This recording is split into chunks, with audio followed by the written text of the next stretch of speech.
to people doing good for others, where we celebrate, praise, and honor those who are truly making a difference in our communities. I'm Gary York, and I'm grateful for this opportunity. We're grateful also for the support of Wilkes Communications, River Street Productions, and 100.9 WIFM.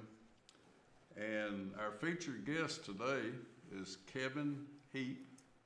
He's the Operations Project Manager at the W. Kerr Scott Dam and Reservoir. We'll be entertained and informed and enlightened today in a very special way. So good morning to you, Kevin Heape, and I've enjoyed getting to know you. And tell us about growing up in Florida and California before this wonderful assignment here with the Corps of Engineers. Well, good morning, Gary. Thanks for having me. Yeah, as Gary said, I grew up in Florida and lived there till I was about 11 in Orlando, and then moved out to Southern California and went through high school there and went to college in Northern California. So, and right out of college, I went to work for the Corps of Engineers. So I've been with them about 17 years now. Was that a calling for you? Well, I mean, growing up, my parents just took me camping everywhere. We didn't stay at hotels much, so we'd always be camping, and I had learned from the park rangers and really enjoyed my interactions with them and being outdoors. So I think that's what led to this career. Well, share with us the Corps of Engineers and the inner workings of it, so we'll know more about the things that you do every day. All right, I'd love to. Yeah, the Corps has been around since 1775, formed just 2 days after the Army, and they have been a terrific agency to work for. They fall under the Department of Defense, their Department of Army, and the Corps of Engineers has 9 divisions over the United States and abroad, and 43 districts. So here at W. Kerr Scott Reservoir, we are in South Atlantic Division of the Wilmington District. So I started as a park ranger out of college and did that for 10 years, and now I've been operations project manager for 7 years over a few different projects, one before in California and one here. How did this opportunity present itself, or how did it happen you'd end up here? Well, my now wife and myself were wanting to get back near family. So her family's in West Virginia and mine are in Florida and Georgia. So I started looking at Corps of Engineer projects on the East Coast that were kind of in between those two locations. And so W. Kerr Scott really stood out on the map, and I love the mountains. So some of the reservoirs are around Raleigh and up in Virginia, but this was the perfect location. So in actually the Thanksgiving of 2010, I called the office and asked for the manager and asked him when he was retiring because I wanted his job. And he said, actually, I'm retiring in December, a month from now. And I interviewed a few months later and started in May of 2011. Wow. Yeah. How wonderful. We're glad you're here. Thank you. Tell us about the dam. Look, we had some floods, and just get us going with building the dam and opening. Well, yep, like you said, some of the floods that really led to the creation of the dam were in 1899, 1916, and then the 1940 flood was really significant, and it still took 20 years of planning and research and legislation to make it happen. So it was originally called the Wilkesboro Reservoir, and construction began in 1960 and was completed in 1962. Now, of course, to finally get that pushed through, it took some help politically, and that's when the name W. Kerr Scott for William Kerr Scott was placed on the reservoir because he was instrumental, the former governor and U.S. senator, in getting all the legislation passed to authorize the project being built. So, and then it was completed in '62, and the reservoir was filled by 1963. Kevin Heape is our featured guest today, and we're talking about the W. Kerr Scott Dam and Reservoir, about 3 miles or 4 minutes up 268, just almost in front of where we are sitting today. Kevin, there are four key components to this dam. It brings four great services, and let's start with that, and if you will, flood control, and then work through those. Right, so whenever you do build a project of this stature, you have to have an authorized purpose through Congress. You know, you have to have appropriated funds. And so the flooding of the town of Wilkesboro was what created the need. And then we partnered with the county to build this project. And so flood control was the original authorized purpose, along with water supply. So it is estimated that the building of the dam prevents $3.2 million in flood damage annually. Annually. So, Wow. which coincidentally is my annual budget. It's about $3.2 million. So the flood damage reduction, as I said, was an authorized purpose, and water supply was also. So we have a water supply agreement with the town of Winston-Salem and with Wilkes County. Now tell us about, a little bit about Winston-Salem, that 70 miles away maybe. Mhm. You're a key factor in water supply for Winston-Salem. How could that happen?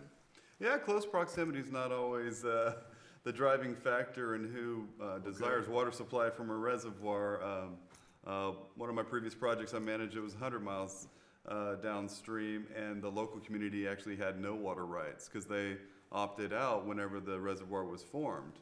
And of course that was in California, and now with the droughts, they really wish they did have some of those water rights. Yeah.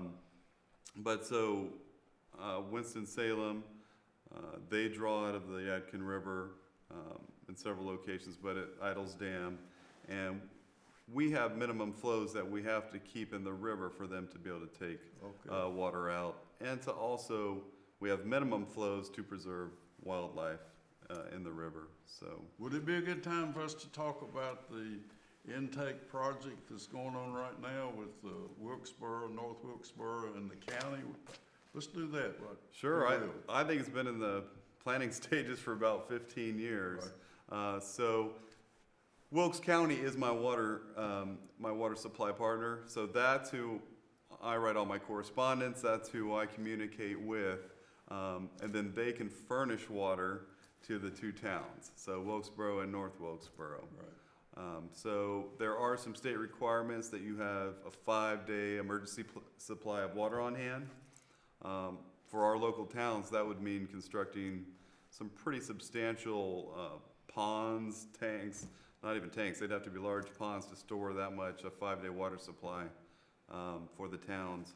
So by building an intake in the lake, what you'll have is a tower or a series of pipes that go into the reservoir, and they can draw water out from different water levels, and they can draw the cleanest water, and then pipe it in a 36-inch pipe down to the Wilkesboro facility. That's the current plan. Right. And then they would tee off an 18-inch line over to North Wilkesboro. That would really handle any emergency water supply. Forever. Yeah, but what it also does is, especially in times of drought or low water in the river, the two towns have to pull water from the river, which can be very shallow and muddy. Right. So then that will fill up their tanks with mud and require much more maintenance. Yes. What it also requires is a lot more treatment of chemicals. And of course, they have an expense with them too. So you'll almost entirely remove those two components of cost that is passed along to the customer out of the equation. So it's imminent. It's just very close after all these years. We hear, read in the papers and the radios about this great thing's going to happen. Yeah.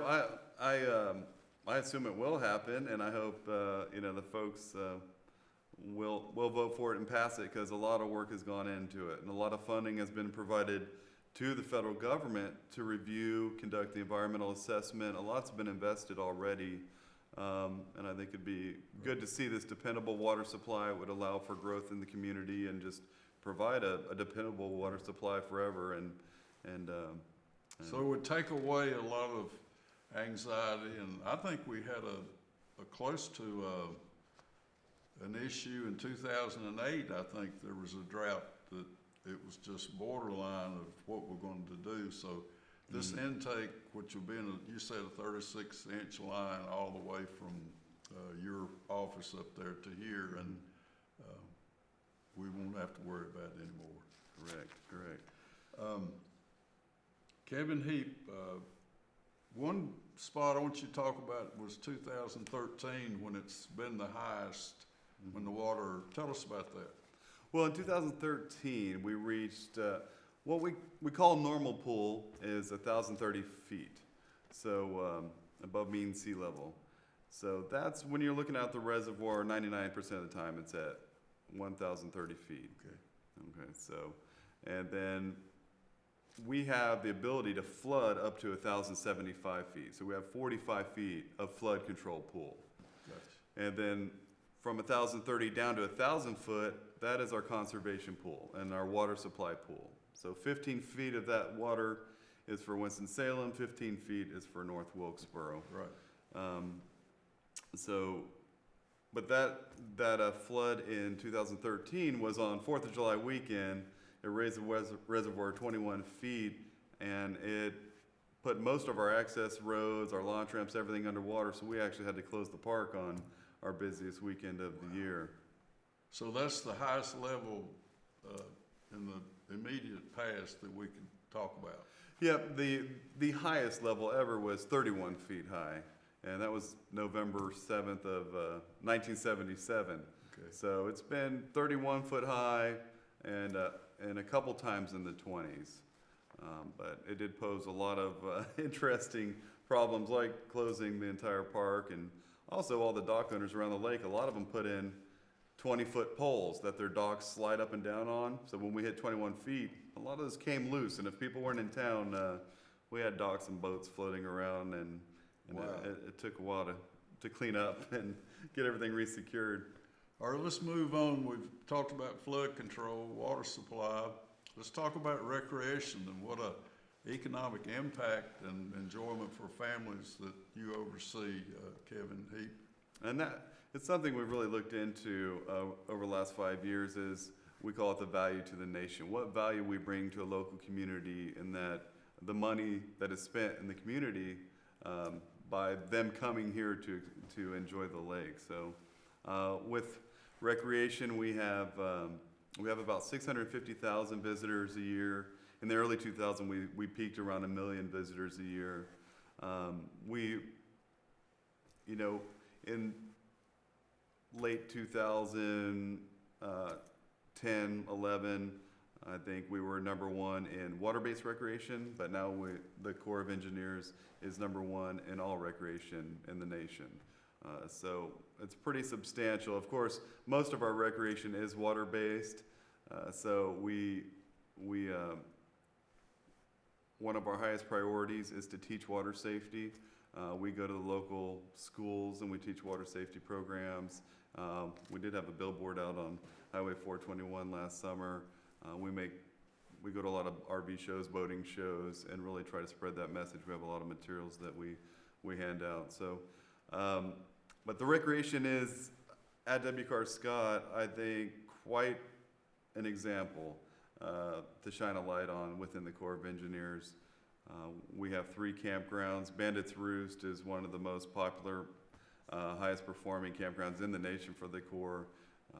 It's sold out every weekend through summer, which used to be primarily Friday and Saturday night. And this summer we saw Thursday nights starting to sell out quite often. So that was exciting. About 232 campsites, and we have 5 swim beach areas. What that is, we actually bring in sand and make a sandy beach, and we grade it and buoy it off and have a staff gauge where you can see the deep end is 5 feet. So since water safety is a priority, we want to create a safe environment, a defined area where we know swimming is safe because a lot of accidents, drownings occur where you have a steep drop off. Someone that's not a good swimmer, if they can feel the shore, they feel safe. They can feel the ground beneath them, and they may come to a big drop off and fall off into deep water, and that's how a lot of our drownings do occur. And we also have day use areas, so we have 11 day use areas around the park where people can just come for the day. We have a 18-hole frisbee golf course. We have an archery course where you come warm up for archery season. And we really just have a bunch of shelters you can rent and come out for the day and enjoy swimming and barbecue with your family. We have basketball courts, horseshoe pits. We have just about any form of recreation you could want to experience. So I usually rent a boat a few times a year and go out boating and inner tubing and Now, that's a nice skiing. point about boating. There's no power boats on the lake. Is that right?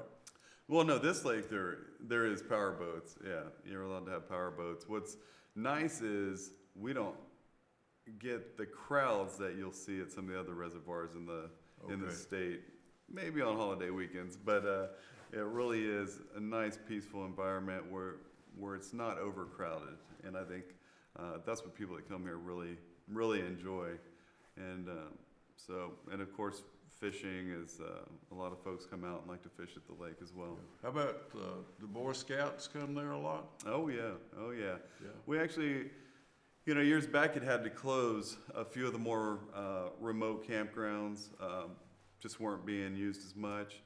And we had a few rangers a couple years ago revive that camping area as a free camping area for the Boy Scouts, and they maintain it. So we don't Wow. use any federally appropriated dollars to maintain it. The Boy Scouts maintain it, and we allow them to camp there free in turn for doing service projects for us, which help them attain their badges. So we've got quite a nice relationship with the Boy Oh, Scouts. wonderful. Yeah, it Work is. together. Partners. Oh yeah. Yeah, a lot of Eagle Scouts do their projects at the lake, so we've had a big swing down at the dam site shelter. They've built bridges. More recently, on last Saturday at Public Lands Day, National Public Lands Day, an Eagle Scout made life jacket loaner stations. So you'll see them at some of the launch ramps where he's created a PVC tree that holds life jackets. If people forget theirs or don't have one, they can take it out for the day and return it on their way in from the boat or after swimming. All right. I'd say chapter 4, or the fourth must for starting, is fish and wildlife. And what a significant impact that is, economic impact to our area for the opportunities for fish and wildlife. Kevin Heape, tell us about that. Well, we do have 6 wildlife management areas in the state. So, and North Carolina Wildlife Resource Commission helps us with our enforcement in our wildlife areas and on the lake surface.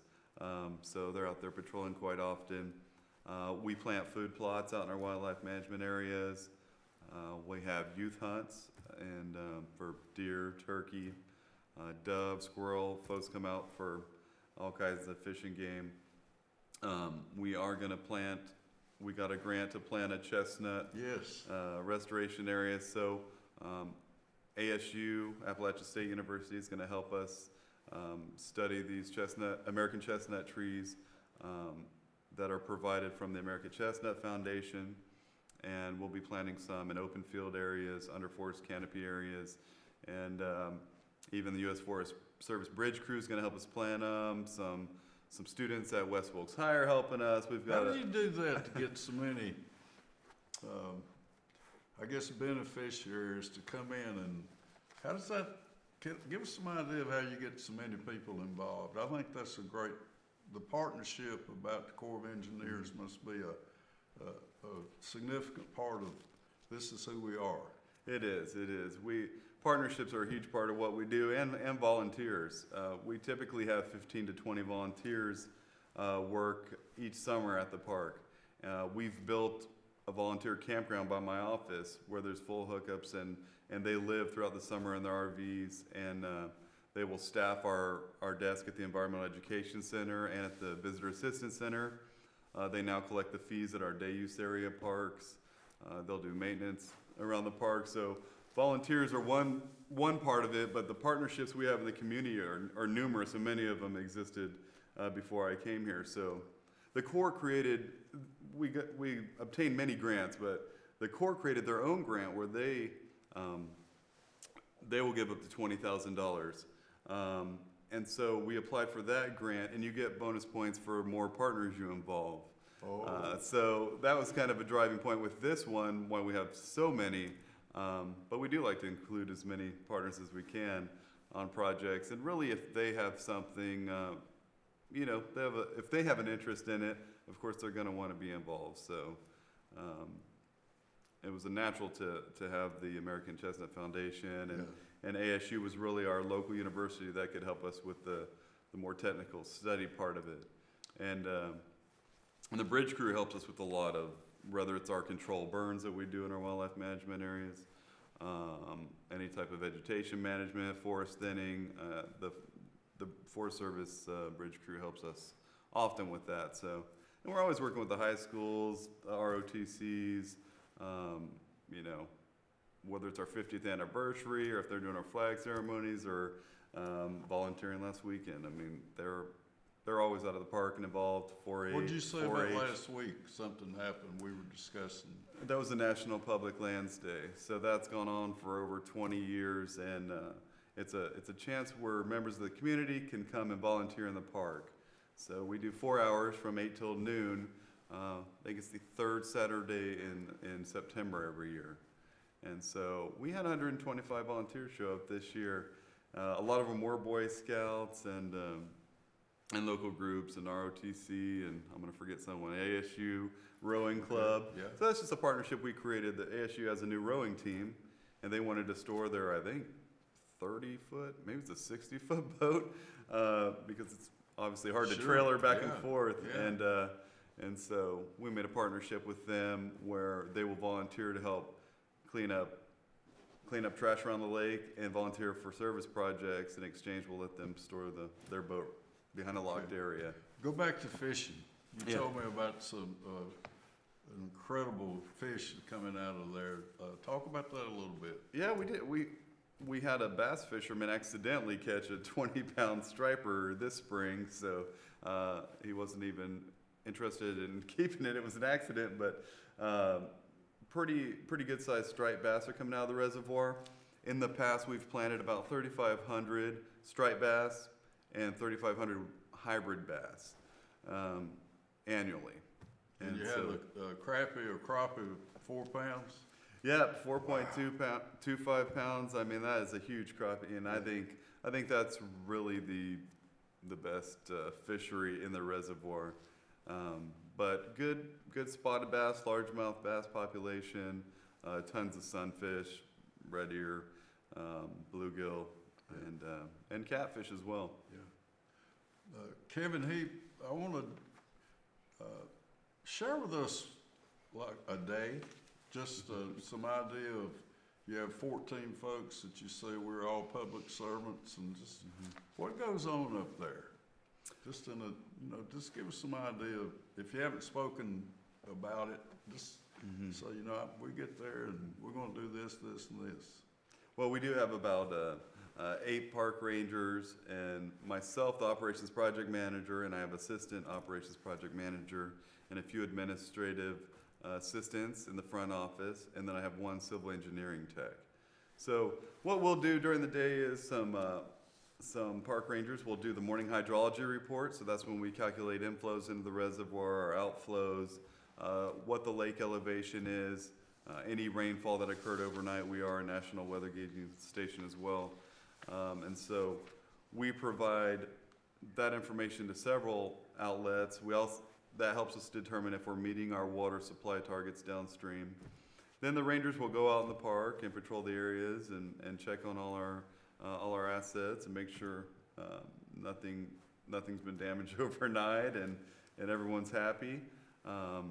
And work on whatever projects they're working on for the day, whether it's planting chestnuts or fixing up a recreation facility.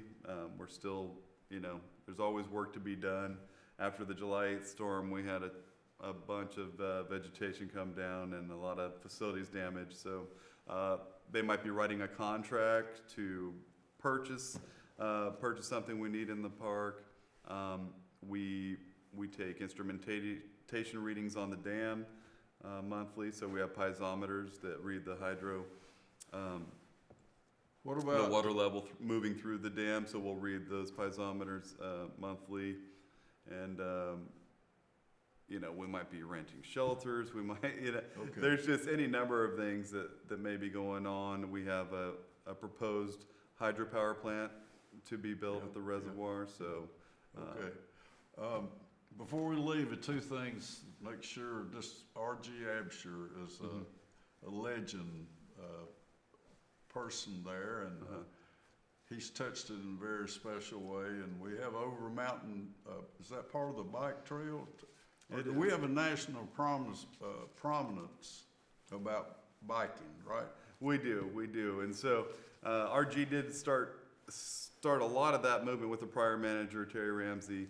But RG Absher, we have Brushy Mountain Cyclist Club, as well as, we talked about partners before, my friends at the lake, friends at W. Scott Lake, and they've raised over $1.5 million in grants at the lake.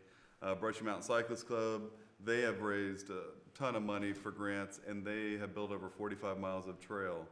And so about, I think, 4 miles of it, 4 to 8 miles out of the 45 is designated Over Mountain Victory Trail.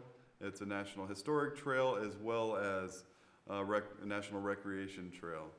And so the National Park Service has been so easy to work with, and they've put a beautiful display in our visitor center that everyone could come look at about the history of the Over Mountain Victory Men. We've been sharing today with Kevin Heape. He's the manager at the Scott Dam and Reservoir. What a wonderful moments we've had today, and we want to thank Wilkes Communications. We want to thank the River Street Productions and also WIFM for its help here today. So end with us just a few comments about, this is all I ever wanted to do, and I get up every day and can't wait to do it. It is. I really enjoy my job, and when I'm hiring or at a job fair or talking to potential people looking for a career to pursue, it's easy for me to sell a career with the Corps of Engineers. I really enjoy how different every day is, how many different partners and volunteers that we work with, and the different myriad of problems that may come our way, or challenges, or just new ideas, and figure out an approach that we can take to get it done. So you really are never just doing the same tedious tasks every day. You have a beautiful office that you go to, and really, as I tell my folks, sky's the limit. There's nothing we can't accomplish. When I came to see you to talk about you being here, I was amazed at how clean it is. It is. And it's just an act of God, I think, of just touches us in a special way at the Scott Dam and Reservoir, and with you and your leadership, Kevin Heape. And what an honor to have you here today. Thank you very much. Been a pleasure, Gary. Good luck. Thank you.